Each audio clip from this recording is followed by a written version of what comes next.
We fought, but not for this.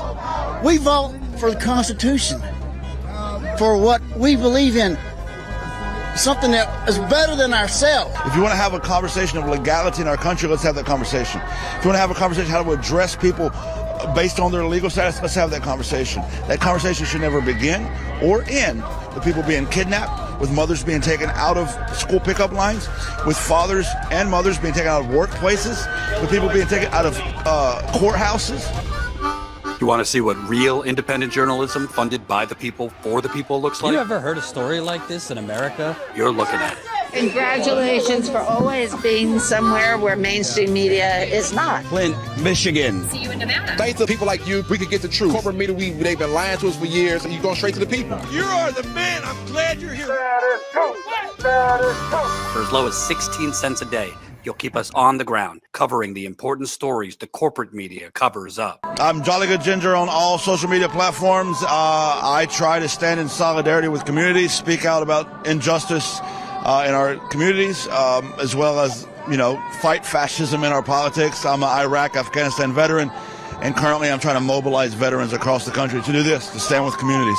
Why is it important to mobilize veterans? What is the weight that their voice carries that you see that as a very important element to have here, standing with communities? Sure, I think that society has ascribed a certain title or pocket for veterans, and so when veterans speak, I think people in these situations listen to what we have to say because we've worn the uniform. Now, I've never been a cop, but I've been in uniform service. We talk about the National Guard. I've been in the Army.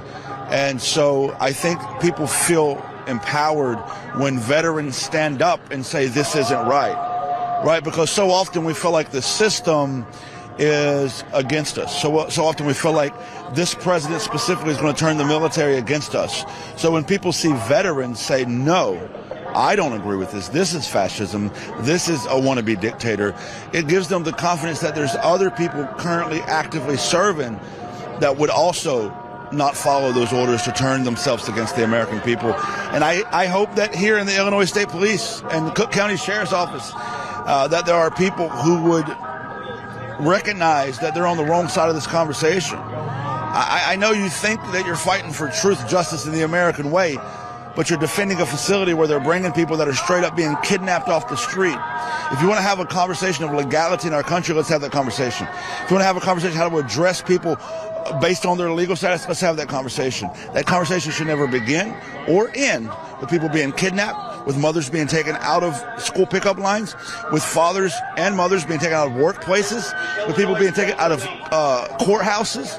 That's not addressing legality. That's just intimidation and fear and breaking apart a community. And community is the strongest thing we have as a country. I just want to note for folks that Illinois State Police are again on their bullhorn telling folks to get out of the roadway. See if they're going to do anything here. They're preparing to open the street. Yes, okay, I see. Well, at least they stopped threatening us finally. Yeah. Well, I was up in D.C. with Jolly when we were doing the veterans thing because holding people against their will is against the Constitution. Rolling people up off the streets without due process is not what I served for. You just referenced your service there. It's very apparent with what you're wearing. I did 22 years and some change. I gave my life to this country, not for this.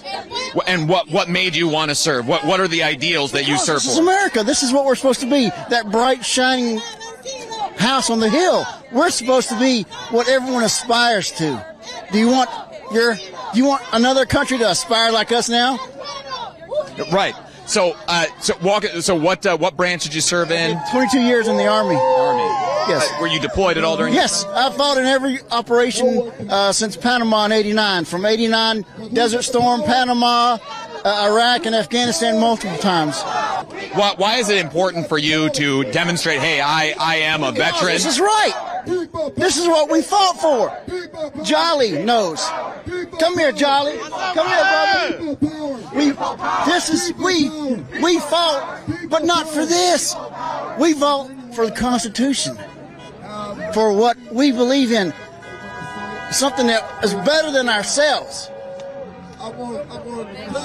This guy traveled, just so you know who he is, all the way from out Midwest. I won't give away your state. Okay, I didn't want to give it away, but he traveled all the way to D.C. just to stand with us in D.C. Got medical conditions he's dealing with, had to be separated from his doctor, still shut out there. And now I'm out here in Chicago, and here he is in Chicago pulling up. So, to your mind, what does a better, a more just country look like? What are some of the first steps that we should be taking right now to reverse some of these concerning trends that you're seeing? Look, you got a criminal in the White House, but well, you had Nixon and all, but I mean, but our Constitution, the rule of law. You know that. You know, we took an oath to our Constitution of the United States, not to him, to our country. I may not like what these people say, like the Black Panther Party across the way. I may not like what they say, but they have the right to say it. Unfortunately, burning the flag. Do I agree with it? No. But he's got that right. You have that right. And that's what makes America great. I've seen some pretty shitholes. They're talking about, or Chicago's in the war zone. You ain't no fucking war zone. This ain't Baghdad. This ain't Kabul. You haven't seen a war zone. This ain't a war zone. Not by a long shot.